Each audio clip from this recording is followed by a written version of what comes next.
पिछले एपिसोड में हमने देखा था कि बायटन जो था वो अपनी कल्टीवेशन को इंक्रीज करने की कोशिश कर रहा था। प्रेसिडेंट ने उसको जो हर्ब्स वगैरह दिए थे उनका इस्तेमाल करते हुए काफी देर की कल्टीवेशन के बाद वो अपने पुरानी जो टेक्निक वगैरह थी उनको एडवांस कर जाता है, जिस वजह से उसके पास पहले से ज्यादा पावर आ चुकी थी। इसके बाद बायटन एक कॉन्फ्रेंस में आया था। यहाँ पर बहुत सारे एल्केमिस्ट आएंगे जो आपस में पिल वगैरह के बारे में डिस्कस करेंगे। तो यहाँ पर बायटन को इन्वाइट किया गया था। बायटन जैसे यहाँ पर आया था वहां पर एक दूसरा बंदा आ जाता है जो ये देखकर हैरान रह गया था कि ये मूरोंग बायटन के साथ इतना चिपक क्यों रही। उसको जलन होने लग गई थी तो वो बायटन से झगड़ा करने की कोशिश करता है, लेकिन वो बायटन का कुछ भी नहीं बिगाड़ पाता। बायटन यहाँ पर 2-4 अटैक करके ही उस बंदे की हालत खराब कर चुका था। जिसके बाद यहाँ से ये एपिसोड शुरू होता है। तो इस एपिसोड की शुरुआत में वो जो लड़की थी जो कि बायटन को अपना कजन कह रही थी, वो बायटन से कहने लग जाती कि बायटन मुझे नहीं पता था कि तुम मुझे यहाँ पर इतने अचानक से मिल जाओगे। बड़े दिनों बाद मैं तुम्हें देख रही हूँ, तुम्हें देखकर बहुत अच्छा लगा। तो बायटन कहता है कि बेहतर होता कि तुम मुझे ना ही देखती तो ही अच्छा रहता,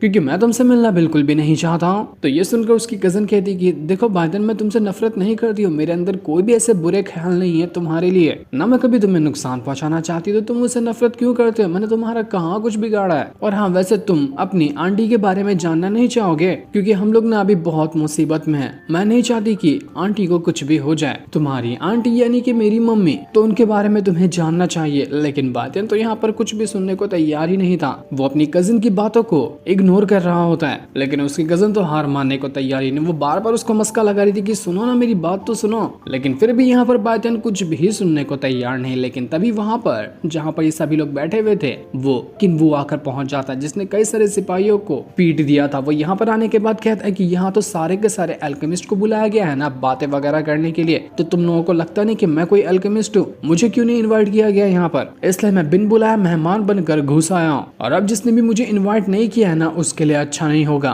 क्या तुम लोग मुझे कोई कमजोर समझते हो कि मेरे पास कोई एल्केमी की स्किल नहीं है जो मुझे बुलाना बेहतर ही नहीं समझा? तो ये सुनकर वो बंदा जो बायटन को परेशान कर रहा था वो किन्वू से कहता है कि दफा हो जाए यहाँ से, कोई ये तेरे बाप का घर नहीं जो एरा उठ कर आ जाएगा, मैंने जानबूझकर तुझे नहीं बुलाया है। तो ये सुनकर किन्वू जो था वो भड़क जाता है कि कीड़े मकोड़े कहीं के, तुझे क्या लगता है तू मुझसे इस तरह से बात करेगा मैं तुझे छोड़ दूंगा? छोड़ूंगा नहीं मैं तुझे। तो वो सीधा यहाँ पर उस बंदे के ऊपर अटैक कर चुका था। वो अपनी उसी डीमन फायर का इस्तेमाल करता है। जब वो डीमन फायर का इस्तेमाल करता है तो वो फायर उसको पजेस कर जाती है। तो वही फायर को उसने उस बंदे के ऊपर फेंक कर मार दिया था, जिस वजह से उस बंदे के अंदर वो फायर लपट जाती है। उसका हाथ बुरी तरह से जलने लगा था। वो तड़प तड़प कर चिल्ला रहा होता है कि ये फायर निकालो, ये बहुत खतरनाक है, ये मेरे हाथ को जला रही है, मैं मर जाऊंगा ये हाथ की वजह से। लेकिन ये देखकर तो वो किन्वू जो था वो बड़ा हंस रहा होता है कि बहुत अच्छा लग रहा है, और तरफ तेरी आवाज सुनकर तो मेरे कानों को सुकून मिल रहा है। बड़ा आया मुझसे बेइज्जती करके हुए बात करने वाला। सभी लोग यहाँ पर उस बंदे की फायर को रोकने की कोशिश करते हैं, लेकिन कोई फायदा नहीं होता। सभी लोग कहते हैं कि ये तो लेजेंडरी डीमन फायर है, इसका एटीट्यूड किसी के पास नहीं है, कोई भी इसको नहीं रोक सकता। सभी लोग एकदम घबरा चुके थे कि अगर ऐसा ही चलता रहा तो ये बंदा अपना हाथ हमेशा के लिए खो देगा,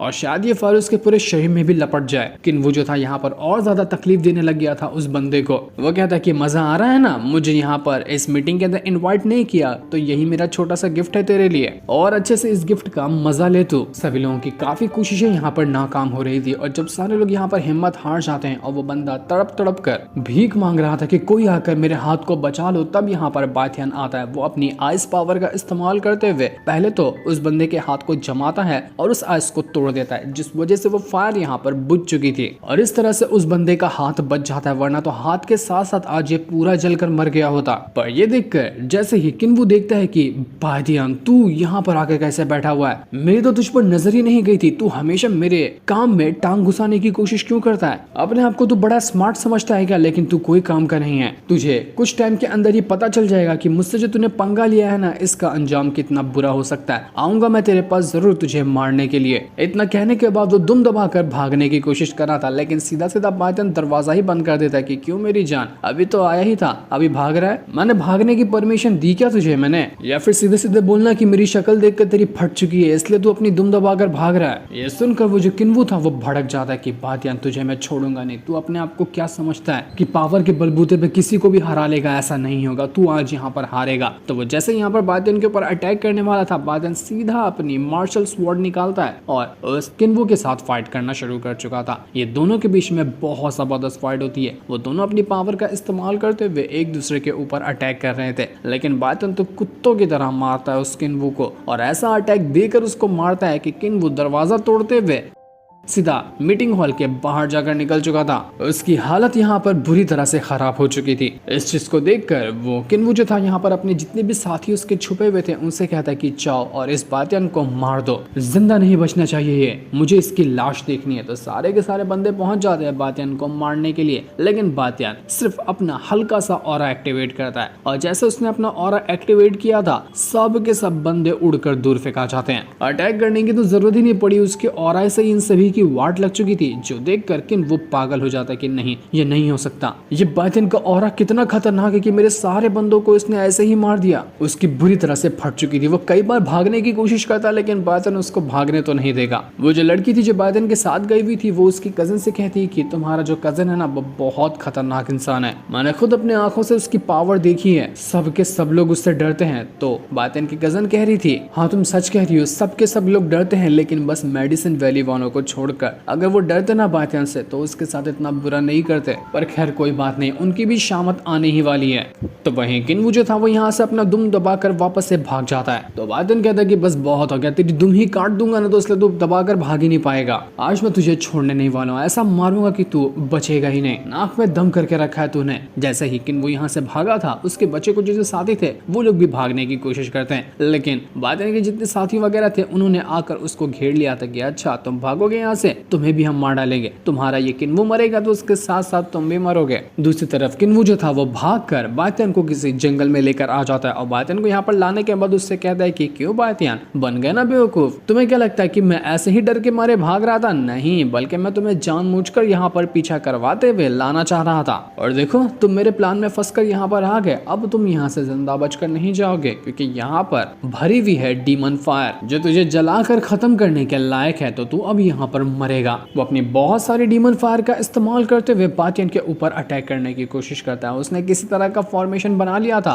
और बातियान से कहता है कि तेरी मौत इसी फॉर्मेशन के अंदर लिखी हुई है, तू अब मरने वाला है। जिसके बाद फॉर्मेशन के अंदर से एक ड्रैगन की स्पिरिट बाहर निकल कर आती है। ये ड्रैगन की स्पिरिट बहुत ज्यादा खतरनाक नजर आ रही थी और ड्रैगन स्पिरिट ने यहाँ पर आने के बाद बातियान को चारों तरफ से घेर लिया था। वो यहाँ पर उसके ऊपर अटैक करके उसको मारने की कोशिश करती है, लेकिन बातियान को इससे कोई फर्क नहीं पड़ता। वो कहता है कि तरह ये बचकाना सा ड्रैगन मेरा कुछ बिगाड़ लेगा, ऐसा नहीं होगा। तो वो सीधा का सीधा अपनी पावर को एक्टिवेट करता है, जिस वजह से तो वो ड्रैगन जितना भी अटैक करने की क्यों ना कोशिश करता बातियान के ऊपर, बातियान के पास तक वो नहीं आ पा रहा था। उसको टच करना तो छोड़ो, उसके वो 10 कदम नजदीक भी नहीं आ पा रहा था, बस बातियान के ऑरा के वजह से। तो ये देखकर किन्वू हैरान रह जाता है कि नहीं, मेरा ये ड्रैगन इतनी आसानी से तो हार नहीं मानेगा। तो वो अपने ड्रैगन की पावर को और ज्यादा पावरफुल तरीके से बढ़ाना शुरू कर देता है, जिस वजह से वो ड्रैगन पहले से भी ज्यादा खतरनाक हो चुका था। और उसके बाद ड्रैगन ने सीधा बातियान के ऊपर हमला कर दिया होता है, लेकिन तब बातियान अपनी पावर का इस्तेमाल करते हुए कई सारे छोटे छोटे डैगर बनाता है और उन डैगर को मर्ज करते हुए एक बड़ी स्वॉर्ड क्रिएट कर चुका था।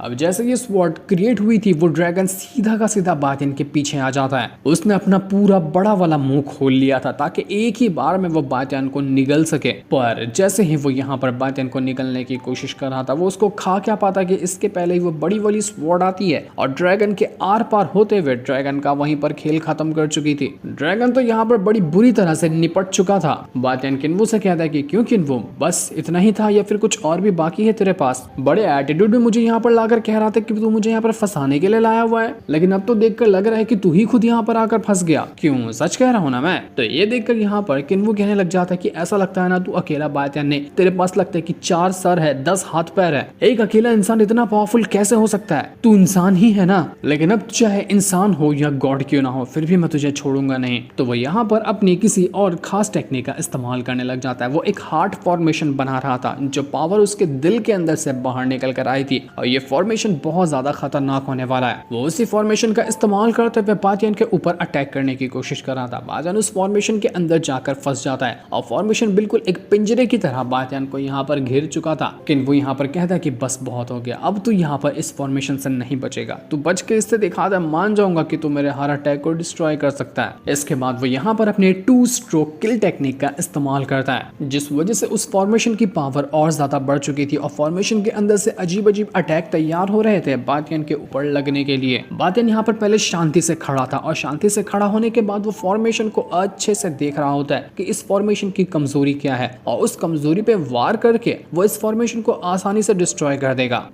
तो थोड़ी देर अच्छे से नजर मिलाकर चेक करने के बाद उसको इस फॉर्मेशन की कमजोरी आसानी से पता भी चल जाती है कि ये फॉर्मेशन, माना कि ये फॉर्मेशन स्ट्रांग है, लेकिन इस फॉर्मेशन का फाउंडेशन जो है ना वो उतना कमाल का नहीं है। मैं इस फॉर्मेशन के फाउंडेशन के ऊपर अटैक करूं तो ये आसानी के साथ फॉर्मेशन डिस्ट्रॉय हो जाएगा। बेवकूफ किन्वू कहेगा, उसको क्या लगता है कि वही स्मार्ट है, अपने बाप को भूल गया ये। इसके बाद बातियन तुरंत यहाँ से फॉर्मेशन के बाहर निकल कर आता है और अपने एक स्वॉर्ड फॉर्मेशन को क्रिएट कर चुका था। वो स्वॉर्ड फॉर्मेशन इतनी खतरनाक होती है कि फॉर्मेशन के अंदर से अनगिनत स्वॉर्ड बाहर निकलते हुए फॉर्मेशन के कमजोर हिस्से के ऊपर अटैक कर रही थी। ये अटैक इतना भयंकर और इतना ज्यादा अटैक यहाँ पर उस फॉर्मेशन को लग जाता है कि फॉर्मेशन जो इतना स्ट्रॉन्ग लग रहा था 1 सेकंड के अंदर वहां पर डिस्ट्रॉय हो गया। पूरा फॉर्मेशन यहाँ पर खत्म हो चुका होता है। किन्वू को यकीन ही नहीं होता कि नहीं, ये नहीं हो सकता, मेरा फॉर्मेशन, तुझे पता भी है कि कितने साल लगा के मैंने ये फॉर्मेशन सीखा था और ये फॉर्मेशन भी तेरा कुछ नहीं बिगाड़ पाया, ये पॉसिबल कैसे है। जैसे फॉर्मेशन टूटा था किन्वू की भी हालत खराब होने लग जाती है, क्योंकि उसने अपनी हार्ट पावर का इस्तेमाल करते हुए इस फॉर्मेशन को बनाया था,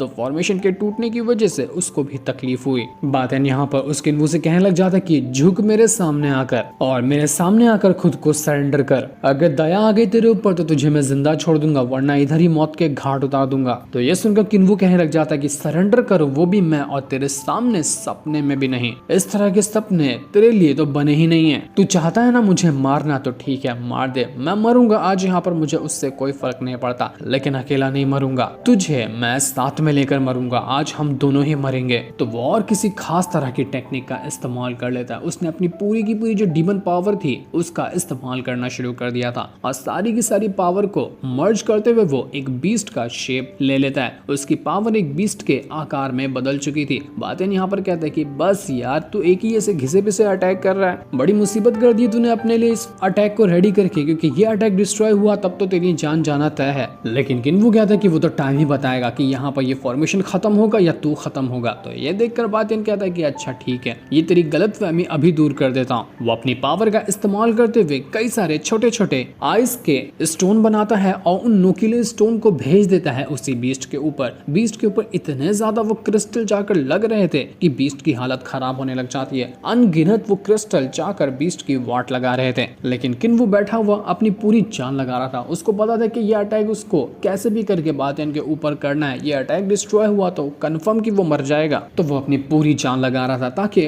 उसका बीस्ट यहाँ पर बातियन के अटैक को रोक सके, जिस वजह से थोड़ा थोड़ा वो कामयाब होता हुआ नजर आ रहा था। उसका जो बीस्ट था उसने यहाँ पर बातियन के अटैक को रोक दिया था, लेकिन तभी वहां पर कोई अजीब सी चीज आती है जिसके अंदर से गोल्डन एनर्जी बाहर निकल रही थी, और उसने आने के बाद तो बातियन के जितने भी अटैक थे सभी को बस एक पल में ही खत्म कर दिया होता है। ये देखकर बातियन भी हैरान कि ये क्या चीज यहाँ पर आ रही जिसने मेरे अटैक को डिस्ट्रॉय कर दिया। किन्वू जो था उसकी हंसी नहीं रुक रही थी। वो बातियन से कहते कि बेटे अब तू नहीं बचने वाला, बहुत उछलता था ना, बहुत उछल लिया, अब तू यहाँ पर मरने वाला है। न जाने वो किस चीज के लिए हंस रहा था इतना ज्यादा, पर तब हमें पता चलता है कि वो हंस क्यों रहा था। वहां पर कोई अजीब सा एक बर्ड आ चुका था जो कि बड़ा ही खतरनाक लग रहा होता है। बातियन जैसे उस बर्ड को देखता है वो कहता है कि डीमन किंग, ये डीमन किंग यहाँ पर क्या कर रहा है? अब ये बर्ड था क्या, इसके ऊपर बैठा हुआ था डीमन किंग, या फिर वो डीमन किंग ही खुद को बर्ड में ट्रांसफॉर्म कर सकता है? ये तो अभी हमें नहीं बताया जाता, लेकिन जो भी था बड़ा खतरनाक लग रहा था, जिससे हो सकता है कि बातियन की नेक्स्ट एपिसोड में फाइट भी हो, जिस सीन को दिखाते साथ ही ये एपिसोड यहीं पर एंड हो जाता है।